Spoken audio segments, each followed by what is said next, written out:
Everyone, welcome to archaeology.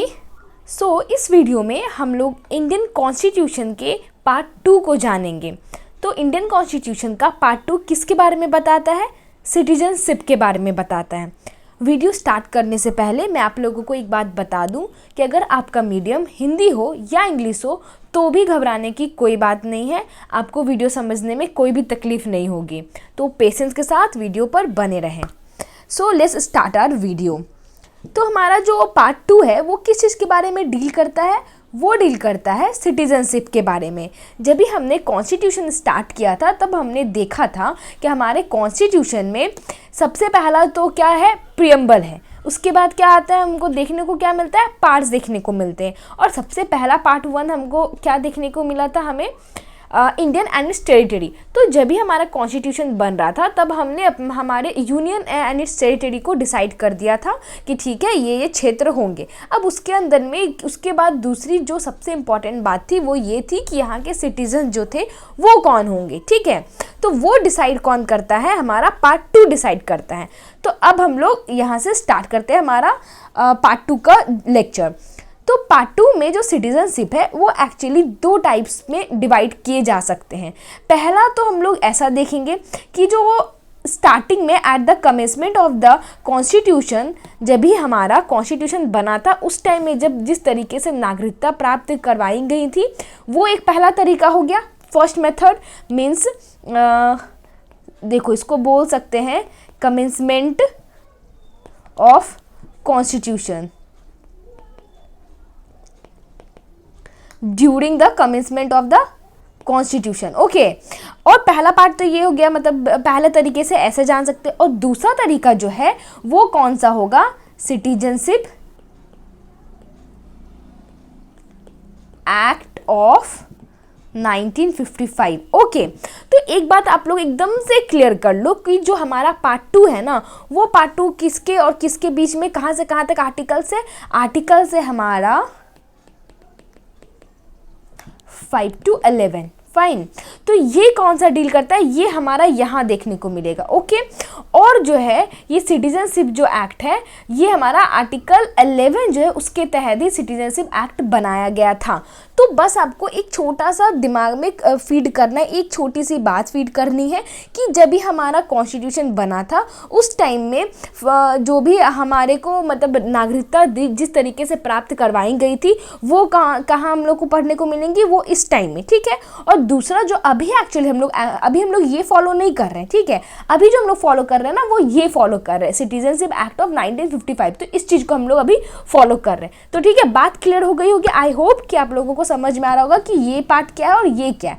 पहला ये क्या है? ये उस टाइम था जब हमारा कॉन्स्टिट्यूशन बन रहा था, उस टाइम में हमारे देश में कौन कौन से किस तरीके से लोग रहेंगे और मतलब किस तरीके के लोगों को नागरिकता दी जाएंगी वो यहाँ पे डील किया गया। अब ये सारा मतलब फिक्स हो गया। ठीक है, चलो 1955 के पहले हमने सब कुछ अपने कंट्री के अंदर सबको डाल दिया कि ठीक है चलो ये है हमारे सिटीजन। ठीक है, उसके बाद सिटीजनशिप एक्ट ऑफ 1955 जो बना उसके तहत अभी जो हमारे को नागरिकता मिलती है ना वो इसके तहत मिलती है। ओके, तो अब हम लोग इस वीडियो में ये देखने वाले हैं, फर्स्ट पार्ट देखने वाले, ये हम सेकेंड वीडियो में देखेंगे। ओके, तो अब हम देखते हैं आर्टिकल्स हमारा। नाउ आर्टिकल हमारा क्या है? 5। आर्टिकल 5 क्या बोलता है कि सिटीजनशिप मतलब at the commencement of the constitution, मतलब सिंपल वर्ड्स में हम लोग ये बोल सकते हैं कि उस वक्त जिन भी लोगों का इंडिया में बर्थ हुआ था या फिर जो भी लोग जिन लोगों का इंडिया में डोमिसाइल था, ठीक है, जिन भी लोगों का डोमिसाइल मतलब जिनका जन्म इंडिया में हुआ था और दूसरा जिनका आवास इंडिया में था उनको सिटीजनशिप आर्टिकल 5 के तहत दी गई थी। Okay, now article 6। आर्टिकल 6 हमें बोलता है citizenship of certain person who have migrated from Pakistan. मतलब कि जब भी हमारा इंडिया मतलब कॉन्स्टिट्यूशन बना था, हमारा देश आज़ाद हो गया था, कॉन्स्टिट्यूशन बन रहा था तो पार्टीशन तो हो गया था, इंडिया अलग और पाकिस्तान अलग। अब क्या हो गया ना, पाकिस्तान में जो भी लोग थे, ठीक है, लेकिन उनको वहाँ से वो लोग माइग्रेट होकर के वहाँ से अपना मतलब कंट्री होकर के इंडिया आ गए। ठीक है, तो अब इन लोगों को सिटीजनशिप दी जा रही थी। तो वो कौन सा आर्टिकल आर्टिकल था? आर्टिकल 6। मतलब आर्टिकल 6 के तहत क्या हो रहा है, हमने माइग्रेटेड पर्सन जो थे पाकिस्तान से जो इंडिया आए थे उनको हमने सिटीजनशिप प्रदान किया। ओके, नाउ आर्टिकल 7 बोलता है citizenship of certain migrants to Pakistan. Means हमारा जो इंडिया में लोग थे, ठीक है, हमारे इंडिया में तो लोग थे, फिर उनको क्या हो गया कि वो कुछ प्रॉब्लम के कारण वो चले गए पाकिस्तान। ओके, 1 मार्च 1945, ठीक है, यहाँ पे जो आप देख रहे हो has migrated to Pakistan after 1 March 1947 के बाद जो लोग इंडिया में थे फिर वो पाकिस्तान चले गए थे। ठीक है, अब तो पाकिस्तान चले गए, लेकिन कुछ टाइम के बाद फिर से वो वापस इंडिया आ जाते हैं। ठीक है, तो जब वो वापस इंडिया आए थे तब उन टाइप के लोगों को जो नागरिकता दी जाती है, सिटीजनशिप दी जाती है, वो कौन से आर्टिकल के तहत दी गई थी? आर्टिकल 7 के तहत दी गई थी। ओके, मीन्स ये 5 आर्टिकल आपको क्लियर हो गई होगी। पहला आर्टिकल क्या है? आर्टिकल 5 क्या बोल रहा है कि जो लोग इंडिया में पैदा हुए थे, जिनका आवास इंडिया में था, उन लोगों को यहाँ पर सिटीजनशिप मिल रही है। ओके, नाउ आर्टिकल 6 बोल रहा है हमारा कि जो लोग पाकिस्तान से इंडिया आए थे उन लोगों को हम लोगों ने मतलब आर्टिकल, हमारे कॉन्स्टिट्यूशन ने आर्टिकल 6 के तहत सिटीजनशिप दी। फिर आर्टिकल 7 क्या बोल रहा है? जो इंडिया में थे फिर वो पाकिस्तान चले गए, फिर पाकिस्तान से वो वापस इंडिया को आ गए, तो ऐसे लोगों को आर्टिकल 7 के तहत उन लोगों को सिटीजनशिप दी गई थी। फाइन, नाउ आर्टिकल 8 क्या बोलता है? Citizenship of certain persons of Indian origin residing outside India. Means जो भी मतलब इंडियन ओरिजिन के लोग हैं, ठीक है, इंडिया के लोग थे, इंडिया के रहने वाले लोग थे, लेकिन वो किसी कारणवश बाहर रहते थे। ठीक है, जैसे कि हो सकता है एम्प्लॉयमेंट के कारण, और या फिर हो सकता है शादी उनकी हो, या फिर मतलब शादी हो गई हो तो वो वहाँ रह रहे हो, मतलब फॉरेन कंट्री में, या फिर पढ़ने के लिए बाहर के देश में गए हो। ठीक है, तो वो लोग अभी तो बाहर काम करने के लिए गए हैं ना, या तो काम करने या फिर शादी के पर्पस से मतलब उनको वहाँ रहना पड़ रहा है, या फिर पढ़ाई के पर्पस से रहना पड़ रहा है। तो इसका मतलब ये नहीं कि वो बाहर पढ़ रहे हैं तो आपको यहाँ पे नहीं आपको नागरिकता नहीं मिलेगी, नहीं, क्योंकि आप इंडियन ओरिजिन के लोग हैं लेकिन आप बाहर किसी कारणवश जा रहे हैं पढ़ने के लिए, तब इन टाइप के लोगों को आर्टिकल 8 के तहत सिटीजनशिप प्रदान की गई थी। ओके, नाउ आर्टिकल 9 क्या बोलता है?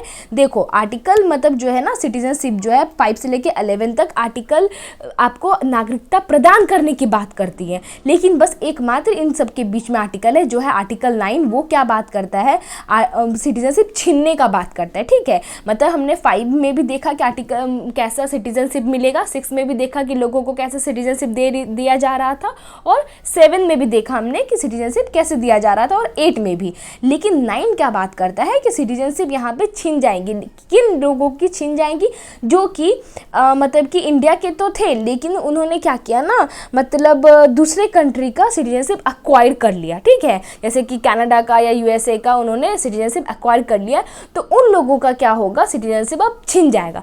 क्योंकि हमारे कंट्री में क्या है, हमारा कंट्री तो सिंगल सिटीजनशिप को फॉलो करता है ना, तो अगर आप दूसरे कंट्री के भी सिटीजन हैं और फिर इंडिया के भी रहोगे तो ये पॉसिबल नहीं हो सकती थी। इसलिए आर्टिकल 9 के तहत उन लोगों को हटा दिया जाता था, मतलब जो कि मतलब दूसरे कंट्री के, जिन्होंने दूसरे कंट्री का सिटीजनशिप एक्वायर कर लिया था। ओके, आर्टिकल 9 भी आई होप कि आपको क्लियर हो गई होगी।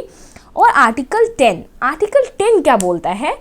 Any person who is considered a citizen of India under any of the provisions of the part shall continue to be citizens and will also be subject to any law made by the parliament। मतलब part में जो part 2 है हमारा, जो citizenship के बारे में बोल रहा है, मतलब कि वैसे लोग जिन्होंने एक्वायर किया हुआ है सिटीजनशिप को हमारे पार्ट 2 के तहत, वो लोग क्या हो जाएंगे?